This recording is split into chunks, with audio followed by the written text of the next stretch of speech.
ہمارے ذمہ دار بھائی تو ربیع اور خریف اچھی طرح جانتے ہیں۔ تو ربیع بہار کو کہتے ہیں۔ ربیع الاول کا معنی پہلی بہار۔ کائنات میں اجاڑ ہی اجاڑ تھا، اندھیرا ہی اندھیرا تھا، جب حضور تشریف لائے تو بہاریں آ گئی، اور موسم بھی اللہ نے منتخب کیا بہار کا، جب کلیاں چٹک رہی تھی، غنچے مہک رہے تھے، کائنات میں بہار چھائی ہوئی تھی۔ یہ اپریل کی 20-22 کی تاریخیں ذرا دیکھیں کہ ان دنوں کے اندر کتنے پھول کھلے ہوئے ہوتے ہیں۔ تو یہ موسم، یہ رت تھی سہانی، پھول کھلے تھے، کہا محبوب محبوبوں کو بہاریں ہی سجتی ہیں۔ جب کلیاں چٹک رہیں گی، گنچے مہک رہے ہوں گے، کائنات میں بہار چھا رہی ہوگی، آپ جانے بہار بن کے آ جائیں۔ اور پھر جب حضور تشریف لائے، علماء نے لکھا ہے، اہل سید نے لکھا ہے کہ درختوں کے پھل اس سال زیادہ آئے جس سال حضور آئے، چشموں کے پانی بڑھ گئے جس سال حضور کی ولادت ہوئی۔ جو عرب کے لوگ تجارتی قافلے لے کر گئے تھے، ان کو معمول سے زیادہ نفع ہوا۔ اتنی بارشیں برسیں کہ سبزہ اتنا زیادہ ہوا کہ جانور اتنے موٹے تازے ہو گئے کہ لگتا تھا کہ چربی سے پھٹ جائیں گے۔ اس لیے اس سال کا نام انہوں نے رکھا عام الفتح، پھٹنے کا سال، کہ اتنے موٹے تازے جانور ہوئے کہیں پھٹ نہ جائے، تو وہ عام الفتح بھی اس کا نام رکھا، چونکہ سن ہجری کا آغاز تو دور فاروقی میں ہوا ہے، تو پہلے نام رکھتے تھے سالوں کا۔ تو اس سال کا نام عام الفیل بھی ہے، اور اس سال کا نام، ایک سال کے کئی نام مختلف واقعات کی وجہ سے وہ رکھتے تھے۔ تو عام الفتح بھی اسے کہتے ہیں، پھٹنے کا سال، چونکہ اس قدر جانور فربا ہو گئے تھے۔ اور اس کا ایک نام اور رکھا انہوں نے، سنۃ الفتح والابتہاج، فتح، کامیابی اور مسکراہٹوں کا سال، چونکہ عرب کے اکثر لوگ اپنے ہاتھوں سے اپنی بیٹیاں زندہ درگور کر دیتے تھے۔ اللہ تعالیٰ نے اپنے محبوب کی ولادت کے سال کسی گھر میں بیٹی پیدا نہیں کی، بیٹے ہی تقسیم کرے کہ حضور رحمت بن کے جا رہے ہیں، تو کوئی باپ اپنی بیٹی کو زندہ درگور نہ کرے۔ ناگہاں ساکن ہواؤں پر روانی آ گئی، اور چمن کے پتے پتے پر جوانی آ گئی۔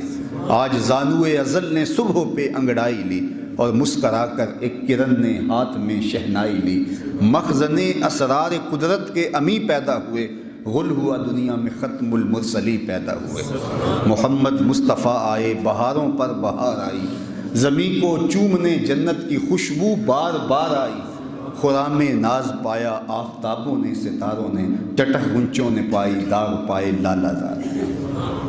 تو عجیب رنگ تھا، عجیب آہنگ تھا، عجیب جمال تھا، کیفیات کا کیسا جو ہے وہ نور پھیلا ہوا تھا کہ ہر سمت روشنی ہی روشنی اور اجالے ہی اجالے ہو گئے۔ سیدہ آمنہ سلام اللہ علیہا فرماتی ہیں، جب حضور کی ولادت کے لمحے قریب آئے تو آسمان کے ستارے میرے گھر کے اتنے قریب آ گئے کہ مجھے لگتا تھا میرے ویڑے میں گر پڑیں گے۔ اللہ اکبر۔ اور فرماتی ہیں، خرج منی نور ادا لہو کسور الشام، میرے بدن سے پھر ایک نور نکلا، اتنی روشنی پھیلی کہ یہاں مکے میں بیٹھ کے میں نے بصرے شام کے محلات دیکھ لیے۔ اس قدر اجالے پھیلے، اس قدر روشنیاں پھیلی، اور اس میں اختلاف بھی کوئی نہیں، تمام مکاتب فکر کے لوگ اس بات کو مانتے ہیں کہ حضور کی ولادت کے وقت وہ اجالا ہوا تھا کہ بصرے شام کے محلات دکھائی دینے لگے تھے۔ اس قدر انوار پھیل گئے، اس قدر روشنیاں پھیل گئیں، اور ہر سمت اجالا ہی اجالا۔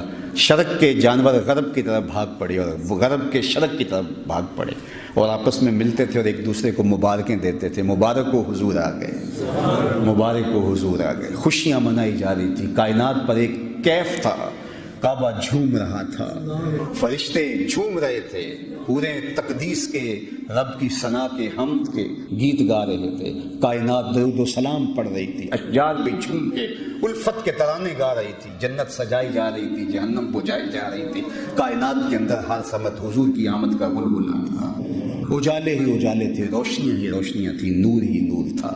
تو وہ کیسا دن تھا جب کفر اور ظلمت کے اندھیرے ختم ہوئے اور نور ہی نور پھیلا، ظلم، جبر اور استعداد کی سرکوبی کی گئی، اور خیر کی قوتیں جو ہیں وہ نشو و نما پانے لگیں، اور حضور کی آمد سے وہ جو بت کعبۃ اللہ کے اندر رکھے تھے وہ اوندے گر گئے، اور کسریٰ کے محل کے 14 کنگرے گر گئے، نہر صابہ خشک ہو گئی، آتش کدہ ایران بجھ گیا، اور کائنات کے اندر ایک عجیب نور ہی نور پھیل گیا۔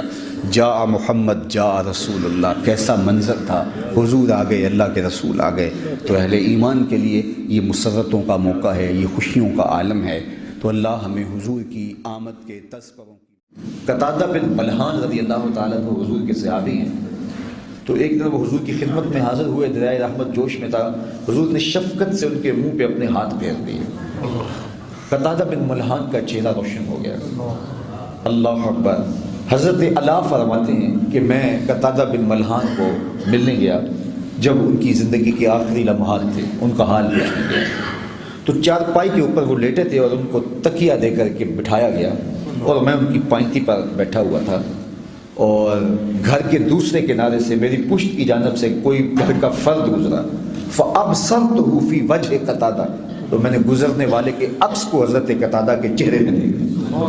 اتنا چہرہ ان کا روشن ہو گیا. جہاں ان کے ہاتھ لگ جائیں وہاں روشنی آ جاتی ہیں. تو پھر ان کی اپنی روشنیوں کا، اپنے اجالوں کا، اپنی نورانیت کا عالم کیا ہوگا اور کیا صورت ہوگی اور کیا جمال ہوگا. حضرت حلیمہ سعدیہ کے گھر میں روشنی ہوئی. ظاہری روشنیاں اور ظاہری اجالے تو ہوئے لیکن باطنی اجالے بھی ہوئے، برکتیں بھی اتری. بلکہ باقی خواتین اپنی بکریاں چرانے والے کو کہتے ہیں کہ تم وہاں بکریاں کیوں نہیں لے کے جاتے جہاں حلیمہ کی بکریاں جاتی. وہ بالکل فربا ہو گئی اور حلیمہ کے گھر خوشحالیوں کے ڈیرے لگ گئے. اللہ اکبر. وہ کسی نے کیا کہا کہ حلیمہ دا چھپر کھجوری دے تھلے، حلیمہ دا چھپر کھجوری دے تھلے، ہورا بچھالے نوری مسلے، ہورا بچھالے نوری مسلے. فرش تو لے کے عرش تک پہ گئی دہائی، حلیمہ نے لٹ لی خدا بھی خدائی. وہ سارا دن تو صحراؤں میں گھوم لیتی تھی، اسے جب بھوک لگتی تھی